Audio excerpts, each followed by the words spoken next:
अस्सलाम वालेकुम।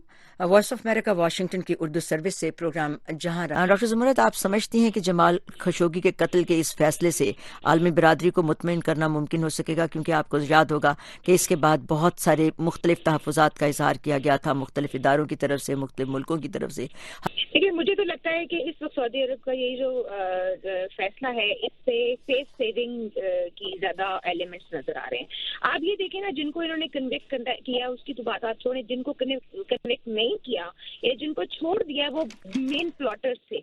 इसमें सऊद अल कातानी का नाम है, जो एडवाइजर है MBS के, और उनको कन्विक्ट किया गया था। इस सारे एपिसोड के बाद अमेरिका ने भी इनका दाखिला बंद किया था इनकी इस एक्टिविटी की वजह से। उसके अलावा फॉर्मर डिप्टी इंटेलिजेंस चीफ थे, उन दोनों को इन्होंने बरी कर दिया है, जो कि इनर सर्कल के अंदर आते हैं MBS के। बिल्कुल। अब ये है कि 5 जो है उन्होंने उनको सेंटेंस दिया और 3 जो है उनको प्रेजेंट किया है। तो मेरा ये ख्याल है कि CIA की इससे पहले बड़ी मुफस्सल किस्म के जो फैसले आए हैं, जो रिपोर्ट्स आई हैं, उसमें उन्होंने कैटेगोरिकली कहा है कि MBS की उसके आशीर्वाद के तहत या उनकी मर्जी के बगैर 15 से 18 लोग जो भी इन्होंने भेजे थे वहाँ तुर्की में, वो नहीं जा सकते थे, वो किंगडम छोड़ ही नहीं सकते थे। तो ये तो बहुत ही इम्पॉसिबल बात है कि इस तरह उनकी मर्जी के बगैर ये सारा कुछ हुआ हो। और अभी आप ये भी देखें, इस फैसले के ऊपर खशोगी के अपने खानदान की तरफ से कोई रिएक्शन भी नहीं आया, जो इटसेल्फ ये शो करता है कि मेरा नहीं ख्याल कि इस बात से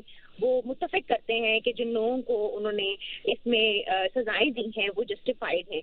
और इसके अलावा एक और बड़ी अहम बात है, हम ये देख रहे हैं कि MBS जब से इक़्तिदार में आए हैं उन्होंने किस तरह से रेडिकल किस्म के फैसले किए हैं।